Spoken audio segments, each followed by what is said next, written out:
Operation প্রাপ্তিতে 15টি mobile উদ্ধার। বড় সাফল্য নানুর থানার পুলিশের। খোয়া যাওয়া মোবাইল ফোন উদ্ধারের বড় সাফল্য পেল বীরভূম জেলার নানুর থানার পুলিশ।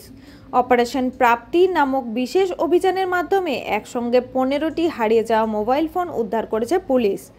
নানুর থানা এলাকায় গত কয়েক মাস ধরে একাধিক ব্যক্তি মোবাইল ফোন হারানোর অভিযোগ দায়ের করেন। সেই সব অভিযোগের ভিত্তিতে তদন্ত শুরু করে পুলিশ। অত্যন্ত পরিকল্পিত তদন্ত ও প্রযুক্তির সহায়তায় মোবাইলগুলি চিহ্নিত করে উদ্ধার করা হয়। শনিবার দুপুরে নানুর থানার এক অনাড়ম্বর অনুষ্ঠানের মাধ্যমে মোবাইল ফোনগুলির প্রকৃত মালিকদের হাতে তুলে দেওয়া হয়। উপস্থিত ছিলেন বোলপুর মহকুমা পুলিশ আধিকারিক রিকি আগরওয়াল, নানুর সার্কেল ইন্সপেক্টর মিঠুন ব্যানার্জি এবং নানুর থানার ওসি নিতু সিংহ সহ অন্যান্য আধিকারিকরা। সবচেয়ে উল্লেখযোগ্য বিষয়, ফোন তুলে দেওয়ার আগে প্রত্যেক মোবাইল প্রাপককে একটি করে গোলাপ ফুল দিয়ে শুভেচ্ছা জানানো হয়। প্রশাসনের এই মানবিক ব্যবহারে খুশি মোবাইল প্রাপকরা মুখে হাসি নিয়ে জানিয়েছেন তারা আশা করেননি ফোনগুলি ফেরত পাবেন। পুলিশের অতি তৎপরতাকে তারা আন্তরিক ধন্যবাদ জানিয়েছেন। পাওয়ার জন্য আমি অশেষ অশেষ ধন্যবাদ জানাচ্ছি। আমি নানুর পিএস যারা আধিকারিক দপ্তরে আছেন এবং এইটা আজকে নানুর থানা অন্তর্গত যে লাস্ট এক মাসে যে ফোনগুলো মিসিং হয়েছিল, হারিয়ে গিয়েছিল, ওটা নানুর থানার আমাদের একটা টিম করে অফিসার ছিল তার মধ্যে, আর আমাদের জেলার হেল্প নিয়ে আমরা বিভিন্ন ফোন উদ্ধার করি। এটা রেগুলার এক্সারসাইজ আছে।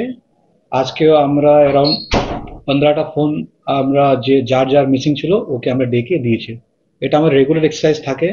আমরা বিভিন্ন থানাতে যে ফোনগুলো মিসিং থাকে আমাদের একটা পোর্টালও থাকে, CEIR portal, central equipment identity register portal. যে লোক যদি থানাতে নাও আসতে চায়, অনলাইন মাধ্যমে যদি ফোনটা হারিয়ে যায় ওখানে কমপ্লেন দিতে পারে, থানাতেও কমপ্লেন দিতে পারে। আমরা জিডি করি, তারপরে আমাদের সিস্টেম দিয়ে আমরা ফোনটাকে আইডেন্টিফাই করি और আজকে রিটার্ন করেছি। কাজী আমিরুল ইসলামের রিপোর্ট, ভয় টিভি, নানুর।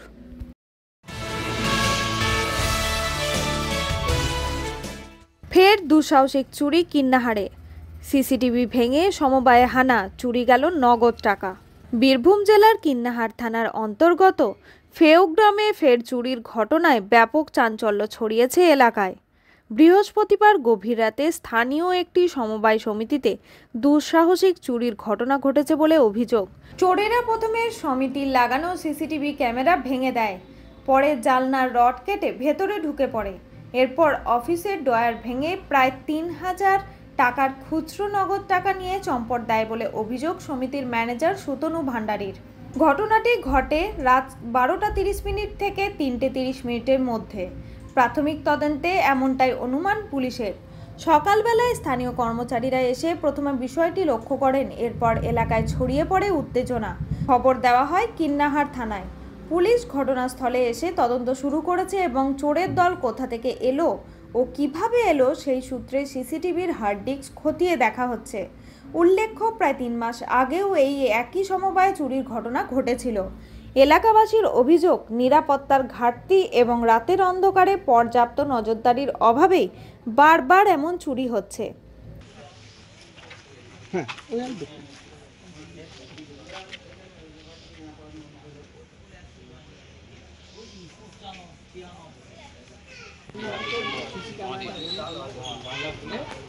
চারটে বিড়ি ধোঁয়া দিলে ঘরে কোনো কিছু বেরোনো জানলা পুরো ব্লক, চারটে লক করে। কাজী আমিরুল ইসলামের রিপোর্ট, ভয় টিভি, কিন্নাহার।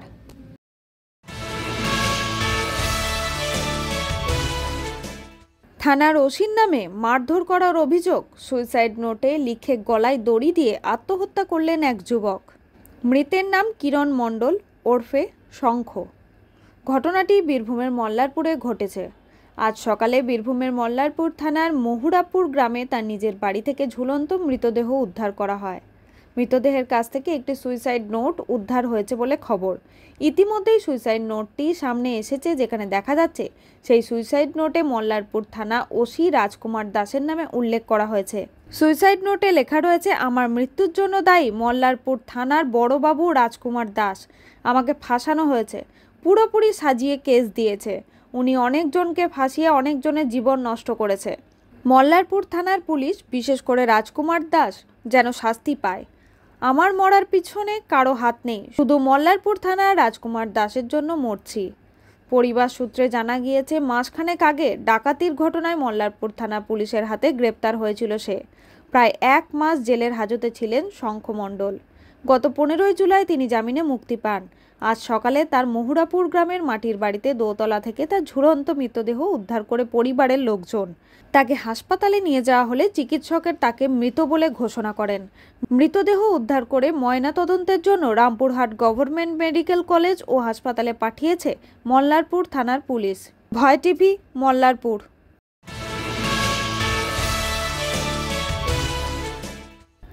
বৃক্ষ ও বন্যপ্রাণ সচেতনতা এবং বৃক্ষ উপহার প্রদান শিবির। গ্রামীণ হাওড়া জেলার উদয়নারায়ণপুরের তরুণোদয় ফাউন্ডেশনের আয়োজনে তরুণোদয় ফাউন্ডেশনের স্বপ্নের কর্মসূচি উদ্গম 2-এর কর্মসূচি অনুষ্ঠিত হলো। এই কর্মসূচির মূল লক্ষ্য স্কুলের ছাত্রছাত্রীদের মধ্যে প্রথমে বৃক্ষ সচেতনতার পাঠ দেওয়া এবং তারপর তাদের প্রত্যেককে একটি গাছ উপহার দেওয়া। অনুষ্ঠানটি অনুষ্ঠিত হলো গ্রামীণ হাওড়া জেলার আমতা বিধানসভার গাজীপুর বালিকা বিদ্যালয়ে। অনুষ্ঠানে প্রথমে তরুণোদয় ফাউন্ডেশনের আয়োজনে এবং পশ্চিমবঙ্গ সরকার বন বিভাগ, হাওড়া জেলা ও Bagnan human animal nature welfare সোসাইটির সহযোগিতায় একটি বন্যপ্রাণ সচেতনতা শিবিরের আয়োজন করা হয়। এই অনুষ্ঠানে গাজীপুর বালিকা বিদ্যালয়ে 300 ছাত্রীর হাতে ফলের চারাগাছ উপহার হিসেবে তুলে দেওয়া হয়।